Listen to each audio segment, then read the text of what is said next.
Rohit, we were speaking a little while back, but let's take a look at what's been said by Donald Trump himself while he's addressed the nation in the aftermath of this attack. He has, in fact, come out to say that not only is this a terror attack, but all Afghans who had entered back in 2021 shall be examined. Not just Afghans, but everyone who's entered the country. They shall have a proper vetting process done to ensure such attacks don't take place. This is a big development that takes place. Yeah, it is, and he said every alien, which means everybody, who has entered the US on a visa, if they have a pending application for a legal permanent residency, any guest workers, anybody and everybody, essentially, right? And I think that's something that even 2 days ago, there was a memo issued by the DHS that they wanted to look at everybody who was admitted into the United States after January 20th, 2021, meaning everybody who entered this country when Joe Biden was the US president. So I think this is a big, big development, and we'll have to wait and watch how the DHS and the USCIS and HSI and ICE and CBP are able to accomplish President Trump's mission of vetting everybody who is in the United States right now to make sure such incidents don't occur.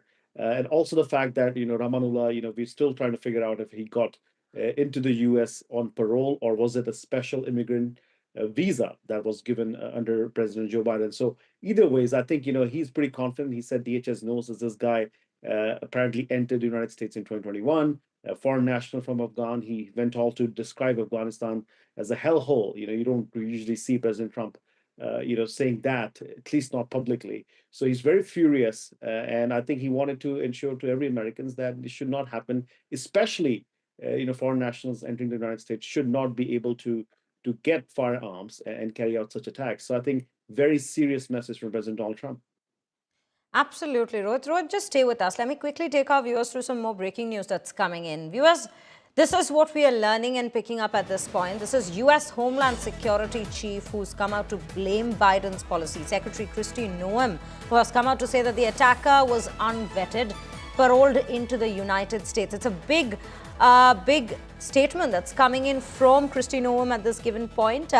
She's come out to say that suspect Rahmanullah Lakhmanwala has not just been detained, but this particular person was an unvetted Afghan who entered the United States. This is what has been said, and she's also said that he had been mass paroled into the United States under the Operation Allies Welcome on September 8, 2021. That is the reference we were in fact making at the very top when we were bringing to you this very news as to how Rahmanullah had entered the United States itself.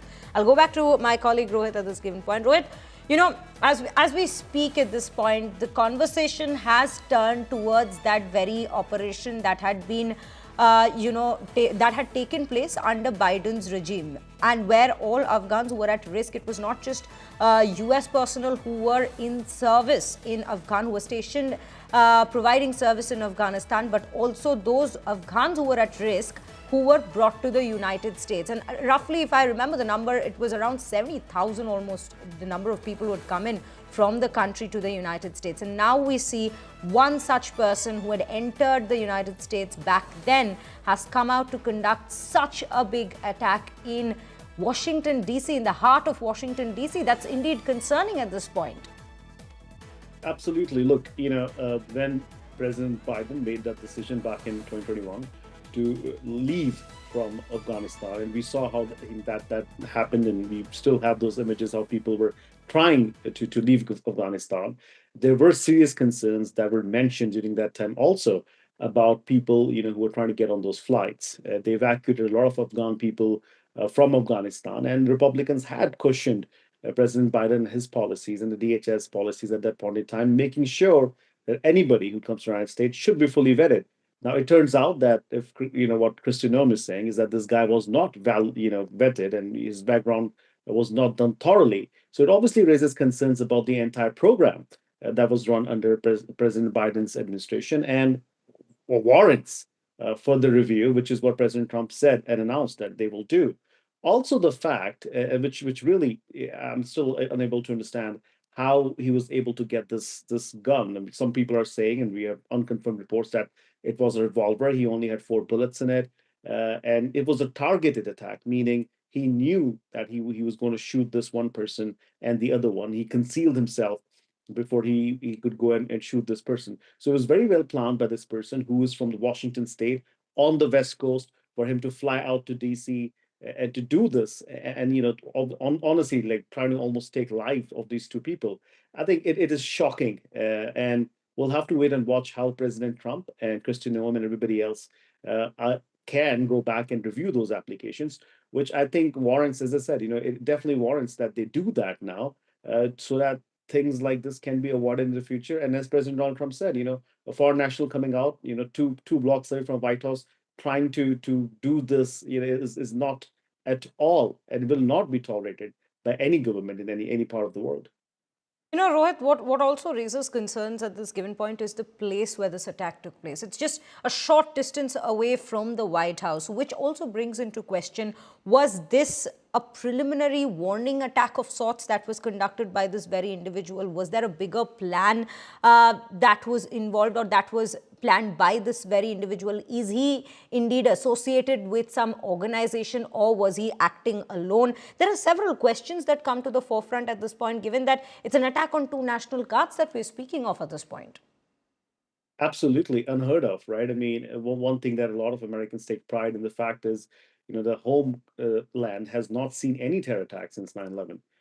And, we have all these, agencies in place that have been able to thwart such attacks. So it is really surprising that he was able to do it. Uh, FBI Chief Kash Patel said that they will do a thorough search of every connection he has in the U.S. I'm pretty sure they're running those background checks right now to figure out if this was just a lone wolf, or was this a part of a bigger conspiracy. We'll have to wait and watch and until the FBI comes back and tells us what it is. But I'm pretty sure if there is a bigger conspiracy, we'll see and we'll hear from the agencies on that as well.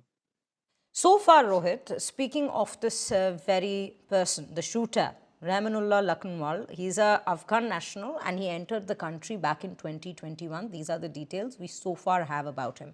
Are we learning anything more in terms of the fact that he's been in the country since 2021? What was he involved in? What kind of work was he involved in? And you yourself have been bringing this very question to the forefront, that how is it that he procured the very gun that enabled him to carry out this very attack? So these are also questions in terms of, because he's been there in the country for 4 years, 2021 to 2025.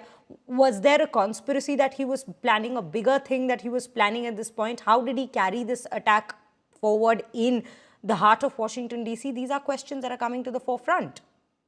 Absolutely, and I think those questions were asked to the agencies, and they haven't shared any information as yet. So I'm assuming they're trying to get as many as background information on this person as they can, and they don't want to tip off anybody else if there's anybody else involved. The other question here is Shreya, which again surprises a lot of people, is some people are saying he was granted asylum and he did not come to the SIV visa. So I think a lot of information coming in right now, and I think the authorities are doing the right thing by not sharing all the information.